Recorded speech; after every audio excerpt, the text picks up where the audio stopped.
Donald Trump sat down for a phone call with Elon Musk for a Twitter Spaces event last night on X at 8 p.m., or at least it was supposed to be at 8 p.m. One of the reasons we didn't bother live streaming this is because I had a feeling that it would be messed up, depending on what timestamp we're at there.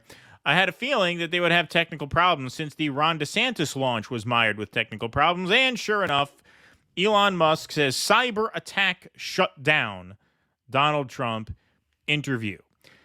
Former President Donald Trump's planned interview with Elon Musk got off to a difficult start on Monday as Musk claimed that a cyber attack prevented users from accessing the interview on X, formerly Twitter.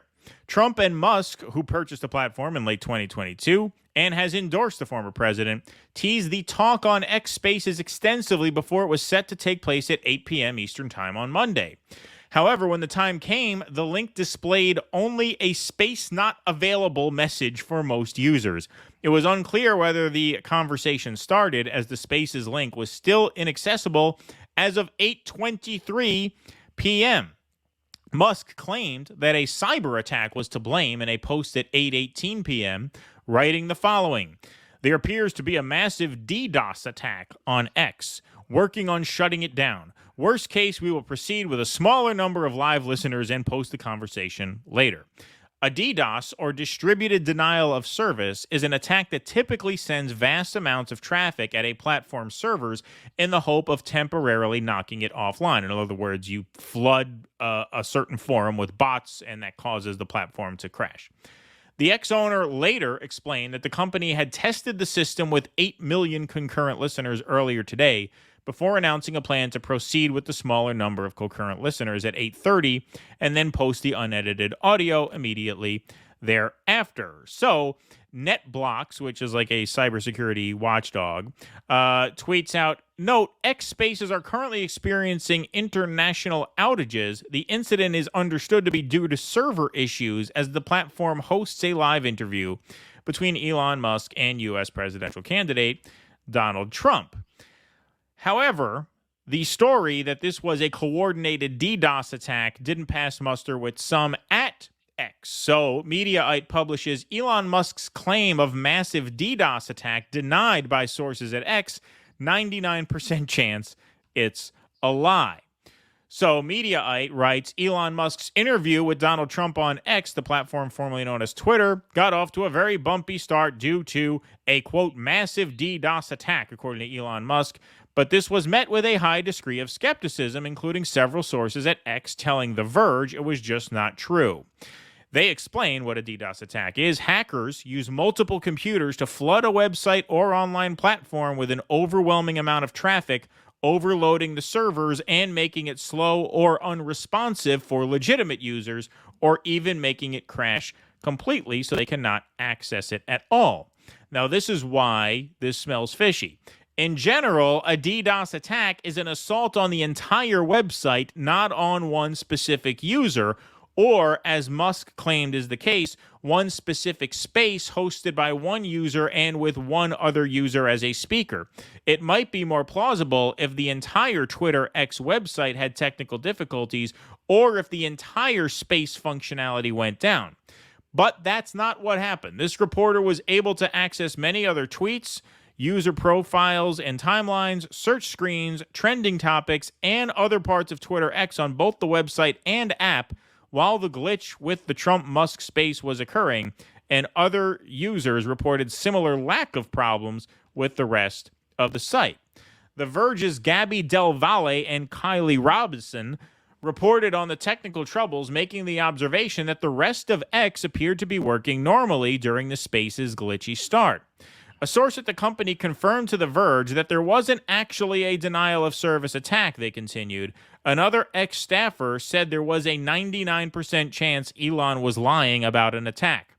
Axios senior media reporter Sarah Fisher commented on The Verge's reporting in an appearance on Laura Coates Live, telling guest anchor Jim Acosta Monday that it did appear that the systems were overwhelmed, not a DDoS attack. It's an embarrassment for Musk, said Fisher. They're trying to make this the video platform of choice, but they can't get a live stream up and running. Yes, sorry, that was redundancy on my part. It was a DDoS fair attack. enough. It was a DDoS attack on our slide machine there. Yeah. I don't buy that this was a cyber attack. First of all, he said he tested it with 8 million concurrent viewers. They had about 1.1 concurrent viewers. Now, according to Elon, he limited the traffic, but if it was a DDoS attack, that means you had far fewer viewers than expected, right? Because that means that most of the engagement there was bot engagement from hackers. And I don't believe that. I actually believe it was a viral interview. Overall, it made about 1 billion impressions from the retweets and the tags and everything like that. It was must-see TV or must-hear radio, if you will, on X. So I do actually think it got the attention that he wanted it to.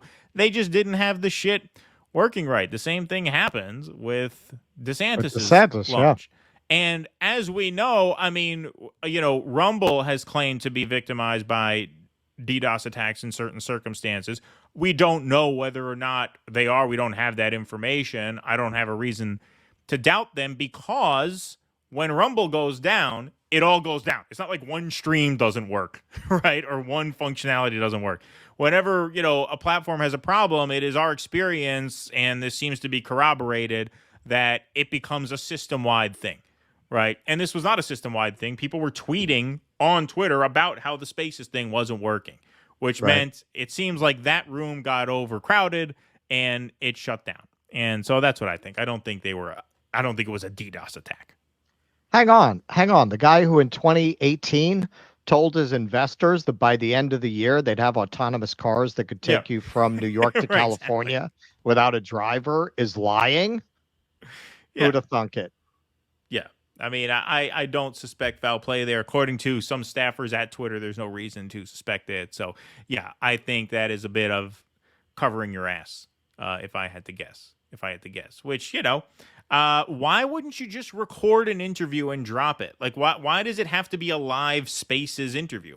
Isn't it better to have a video anyway? Like, what is this bullshit with the phone call? Like, how is this a big thing? Right? Well, I mean, we know now we're kind of doing a mix. We did the Caleb thing live. We did the Glenn Lowry, obviously taped. There is a certain drama to a live interview. Mm-hmm. It was just like knowing this is happening in real time. Can't they live stream video? I mean, we live stream video to X. Better. What's that? Well, that's true. Yeah. I don't know why they did it. Well, I mean, maybe it's more bandwidth. They couldn't even handle the radio. That's true. I don't know what the deal is. I know it's Spaces, like you can have people call in, but they weren't they weren't doing like an open Q&A anyway. They had some speakers lined up for like the post-interview part of the show. But for like the main interview, you'd think they'd be able to get that going. I mean, that's a huge event, and 40 minutes late, and then the excuse. Look, Elon grossly overpaid for this company, and he immediately tried to get the costs under control, particularly because the only real revenue generator was advertising, which crashed after he took over. So you have he lost the only revenue, and Twitter never made money. It was not profitable before he took it over. Right. So he whacked 75% of the workforce, which, to be fair, if you do use X, it's a little glitchy, but it's not what people said it was going to be. He said you don't need these people, and for the most part, I think he's been proven right. That these were make work jobs that really were not necessary. You had all these articles about, it's just going to go off a cliff, and none of that happened. It doesn't have, where you see it is they have shit customer service. If you have a problem, good luck getting any response from anybody there. And you see it in situations like this. This is 2 for 2, where they tried to have this big event with a presidential candidate, and the site just couldn't handle it. Maybe if he's retained that 75%, he wouldn't be having these problems, but that's the price he paid for that. Yeah. Like if you want to be a big player, if you want X to be the new home of journalism and streaming and all kinds of online content, it's not going to happen, man. It's got to be it's got to be right. You have to be I ready don't for I don't that. think that's going to happen just because of his brand either. You know, Right. we covered a few months ago that our prediction on this show, specifically mine, that Tesla was going to get hurt by the libs that you're really depending on to buy an electric car, having the stink on the Musk brand. And that Right. is indeed happening. Their sales with that demographic are crashing. Another article just came out. The Gen Z has no interest in buying Tesla. And now they don't have to because you have legacy automakers in the space are making electric cars now. What do they need a Tesla for? And Right. now that he's this arch villain right wing Trump supporter, of course he's lost that very liberal generation. Exactly. Exactly. Please clap.